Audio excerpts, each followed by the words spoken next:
मणिपुर पहुंचा सांसदों का प्रतिनिधिमंडल। मणिपुर में हुई शर्मनाक घटना के कारण मानवता हुई शर्मसार। विपक्ष ने महामहिम राष्ट्रपति द्रौपदी मुर्मू जी से भी किया अपील, क्योंकि मणिपुर हिंसा व महिलाओं के साथ हुई विभत्स अभद्रता के खिलाफ विपक्ष के सांसदों में रोष है। इसी विषय को लेकर आम आदमी पार्टी के राज्यसभा सांसद श्री संजय सिंह जी को सदन से सस्पेंड कर दिया गया। श्री सिंह के सस्पेंड होने के बाद विपक्ष के सांसदों ने एकजुटता के साथ मणिपुर हिंसा व महिलाओं के साथ हुई विभत्स अभद्रता के खिलाफ अपना विरोध प्रदर्शनों एवं भाषणों के माध्यम से संपूर्ण भारत में दर्ज कराया। गौरतलब है कि स्थिति जब अत्यधिक भयावह होने लगी तब सर्वोच्च न्यायालय ने स्वतः संज्ञान लेते हुए सरकार को अवगत किया एवं तात्काल स्थिति नियंत्रित व कानून व्यवस्था सामान्य हो ऐसा सरकार को निर्देशित किया। सुप्रीम कोर्ट के निर्देश के पश्चात भी हमारे प्रधानमंत्री मोदी जी मणिपुर को लेकर मात्र 38 सेकंड दिया, जिसमें श्रीमान ने कहा ये अत्यंत दुखद है, संपूर्ण देश मणिपुर के साथ है, परंतु कोई कठोर कार्यवाही करते हुए कोई निर्देश नहीं दिया।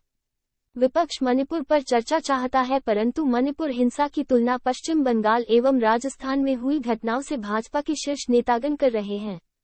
संपूर्ण घटनाओं को लेकर विपक्ष मुख्यमंत्री व प्रधानमंत्री नरेंद्र मोदी जी से खफा है, यहां तक कि काले कपड़े में विपक्ष के सांसदों अपना विरोध संसद भवन के समक्ष दर्शाया, परंतु पक्ष विपक्ष की एक दूसरे पर आरोप प्रत्यारोप का दौर चल रहा है। आखिरकार विपक्ष के सांसदों का प्रतिनिधि मंडल मणिपुर पहुंचा एवं स्थिति का जायजा लिया। सांसद श्री गौरव गोगोई ने दुख व्यक्त करते हुए कहा कि हम सभी सांसद चाहते हैं कि संसद में मणिपुर पर चर्चा हो। मणिपुर में जंग जैसा माहौल है, पूरी तरह से कानून व्यवस्था चौपट है। पीएम मोदी को मणिपुर में तनाव नहीं दिखता, उनको मणिपुर में सिर्फ सत्ता दिखती है। सभी सांसदों ने कैंपों की स्थितियों के बारे में बताया एवं नम आंखों से अपने दुख का वर्णन किया। On behalf of my colleagues, my leader of the team will also speak. लेकिन आपको ये साफ तौर पे कहूं, हमने कहा है कि शांति की फौरी तौर पे आवश्यकता है, शांति न्याय के साथ। यही हमने गवर्नर साहिबा को भी कहा और उनकी संवेदनाओं से हमारा भी दिल भर गया। हमने सिर्फ समुदायों के बीच में रिश्ते की पुनर्वापसी की मांग की है, क्योंकि शांतिपूर्ण सहअस्तित्व के अलावा मणिपुर हो या मध्य प्रदेश हो, कहीं भी कोई दूसरा विकल्प नहीं। अभी हालात किस तरह, लोग क्या कहना चाह रहे हैं आपसे? आप सब आपके सबके चैनल के लोग हैं। हालात खौफनाक, दर्दनाक, पीड़ादायक, सामूहिक पीड़ा का क्षण है और देश को एक स्वर में संदेश देना होगा कि ये पीड़ा व्यक्तिगत भी है और सामूहिक भी है। सर, गवर्नर ने ये भी कहा है कि ऑल पार्टी डेलीगेशन जाना चाहिए, तो क्या ये चर्चा होगी पार्लियामेंट के अंदर? बिल्कुल, पहले भी चर्चा हुई ऑल पार्टी मीटिंग में। सबसे पहले क्या की पॉइंट है आपके? की पॉइंट यही है कि मणिपुर को अनदेखी किए गए हैं। सूबे की सरकार, केंद्र की सरकार बिल्कुल अनदेखी करने के चलते आज मणिपुर की हालात बिगड़ते जा रहे हैं। जल्द से जल्द यहाँ शांति बहाल हो, सौहार्द को फिर दोबारा वापस लानी हो, सौहार्द बनाए रखना जरूरी है और खासकर पीस, हार्मोनी एंड जस्टिस, इसको बनाए रखने का काफी जरूरी है, ये मैं समझता हूँ। और हम गवर्नर साहब को यही मांग करूंगा कि हर संभव प्रयास शुरू कर दीजिए, हर पहल अब शुरू कर दीजिए, क्योंकि हमारे यहाँ नॉर्मल सी मतलब सामान्य स्थिति बहाल हो, यही हमारा मांग है। हाँ? नहीं, ऐसा नहीं, रेजिग्नेशन की मांग नहीं। हम लोग ये फेल्योर तो बताया जी, यहाँ की सरकार की कंप्लीट फेल्योर है। ये फेल्योर है यहाँ की सरकार की, केंद्र सरकार की सारे फेल्योर है, सारे गलती के चलते आज मणिपुर की यह हालत हुई है। कांग्रेस शुरू से मुख्यमंत्री का इस्तीफा मांगते रही है। इसका मतलब तो ही है, इसका मतलब तो ही है ना कि यहाँ कौन फेल कर रहे हैं? सूबे की सरकार। हम कहते हैं कि इफेक्टिव मेजर लिया करो, मतलब तो ही होते हैं। लोग कितने पीड़ित है, परेशान है? देखिए, वहाँ दोनों समुदायों के लोग परेशान हैं। दोनों एक दूसरे से अभी हिंसा अभी तक है, वहाँ पर एक दूसरे के घर अभी भी जलाए जा रहे हैं, अभी भी वो कैंप में रह रहे हैं। एक डिस्ट्रिक्ट में, ये सोचिए कि एक ही डिस्ट्रिक्ट में 300 से ज़्यादा कैंप्स हैं, 15,000 से ज़्यादा लोग रह रहे हैं और जहाँ रह रहे हैं वहाँ कई समस्याएं हैं, पानी की समस्या है, और एक रूम में सब एक साथ, कोई प्राइवेसी नहीं है, बच्चे जन रहे हैं लोग वहीं पर। तो ये बहुत ज्यादा परेशानी, यहाँ तक कि जो खाद्य सामग्री पहुंचाई जाती है जिस रास्ते से, उन रास्तों में परेशानी है, वो जाने नहीं दिया जा रहा है कई इलाकों में, कई गांव में, उसमें भी रोक है। और जो फोर्स है वो भी मूक दर्शक ही है एक तरह से। वहाँ जिस तरह के माहौल हैं, वो तो कुछ समुदाय में ऐसा है कि वो फोर्स भी नहीं चाहते, वो चाहते हैं कि हम आपस में बिना फोर्स के ही हम काम करेंगे। खेतों में नहीं जा पा रहे, अभी भी बमबारी हो रही है, गोलीबारी चल रही है।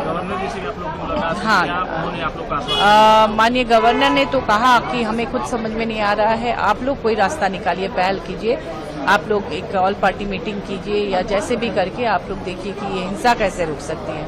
वो खुद भी असहाय महसूस कर रही हैं, क्योंकि मैंने खाद्य सामग्री और जो दिनचर्या की, क्योंकि जो लोग कैंप में हैं मैक्सिमम लोग अपने घर से बिना कुछ लिए आ गए थे, उनके घर भी जल गए हैं। तो अब वो जो रोजमर्रा की चीजें हैं उसके लिए भी वो सरकार के प्रति आश्रित है, तो वो पहुंचाने भी सरकार नहीं सक रही है, क्योंकि रास्ते में ही उनको रोक दिया जा रहा है। तो इसलिए वो चाहते हैं कि कोई रास्ता निकले। और तरफ से आगे क्या पहल किया जाएगा पार्लियामेंट में? पार्लियामेंट में कल हम लोग की मीटिंग होगी, मीटिंग के बाद हम लोग तय करेंगे कि आगे कैसे हो। लेकिन ये चाह रहे हैं कि ये सिर्फ फोर्स और ये से नहीं होगा, दोनों के बीच में जो आपसी नफरत है उसे दूर करने के लिए उन्हें काम करना ठीक नहीं है।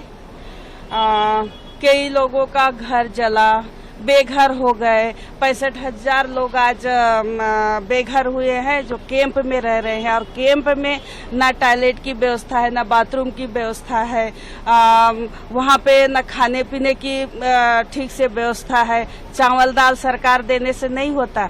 हर महिला के यहाँ भी छोटे छोटे बच्चे हैं, दिन भर क्या खाएंगे, उनको कुछ भी नहीं मिल रहा है उन बच्चों को। और महिलाएं रो रहे हैं, हम बच्चों के लिए दवाई तक नहीं ले रहे हैं क्योंकि उनका घर जल गया, बेघर हो गया, उनके पास पैसे तक नहीं है। ये स्थिति बना हुआ है। और हम लोगों ने पीड़ित परिवार से भी मिला, जिस तरह से कारगिल में युद्ध में शामिल था, अपने भारत भूमि को बचाने के लिए कारगिल में खूब लड़ाई लड़ा, लेकिन मैं अपने घर के पत्नी के लिए कुछ नहीं कर सका। जो उनको कपड़ा उतार के परेड करवाए इन्होंने, और दो माँ बेटी के साथ बलात्कार हुआ है, और बलात्कार पुलिस के सामने हुई है। वो लड़की खुद कह रही है, हमको बताई है वो लड़की, उन्होंने कहा कि हमारा बलात्कार पुलिस के सामने हुई, लेकिन उस पर सरकार कोई कार्रवाई नहीं कर रही है। इतना भी निर्जल नहीं होना चाहिए। और हम लोगों का मांग है कि वहाँ पे जल्द से जल्द शांति की व्यवस्था है, जैसे जिस तरह से मणिपुर में पहले था वैसी है। अगला कदम क्या होगा मैम?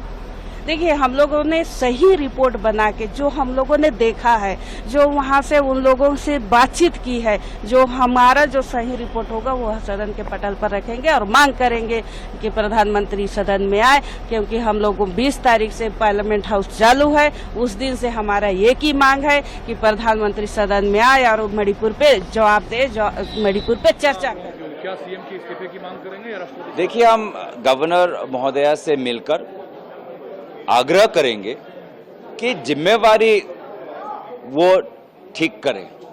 कौन जिम्मेवार? कोई बोलता है वो जिम्मेवार, कोई बोलता है वो जिम्मेवार।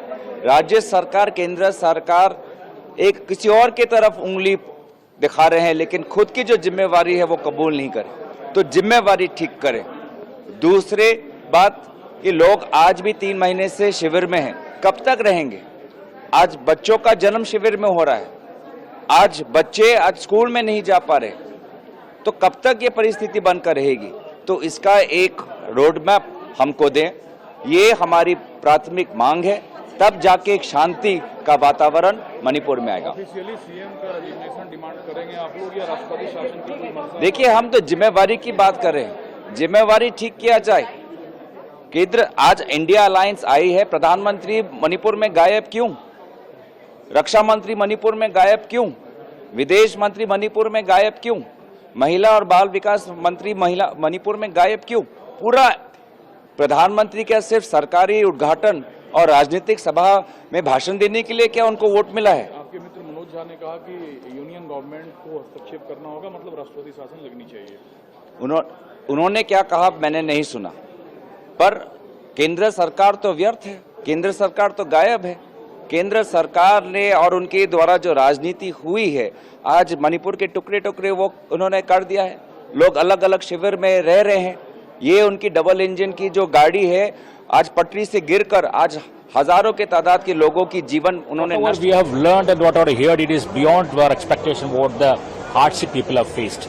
We have interacted with both the communities like Kukis and Meiteis who are all right now in the rehabilitation center. The agonies and hardship they have faced, one cannot explain in words. Actually what this would have been averted if the government would have been acted initially. The government was spectator and mute and not acting in the proper way. This has gone into a situation like, it is beyond. I feel like it is beyond, coming back to the normalcy at this point of time, because both the communities are now having sort of a hatred in their mind against another. It has yielded to such a level, and whole responsibility should be government because they didn't act at the time when it was required. When you come back to the students' case, medical college, MBBS students who are not in a position to go back to their colleges because if they go, there are chances that they actually be killed. And from the other side also, if they go back to the home, they are in the biggest stress and if you see the camp, you cannot imagine these small children who are supposed to go to the school and they are in the camp for the last 3 months, which we can't explain with the words. This is the situation there. We have met the governor in the morning today. We made a representation from our side and we have given to the governor representing all these things, and we have requested the governor to initiate and at least to speak to the government to bring in all party delegations and call the leaders of this community, make them sit together and bring him confidence that we are all safe, we are all going back to the same normalcy, so that it will have an impact on that. Otherwise, if both the sides, if you keep on talking, nothing is going to happen. It's an overall call we need to have. Government have to come out with a holistic view, then only things will. Channel के साथ जुड़ने के लिए subscribe करें और bell notification दबाना ना भूलें।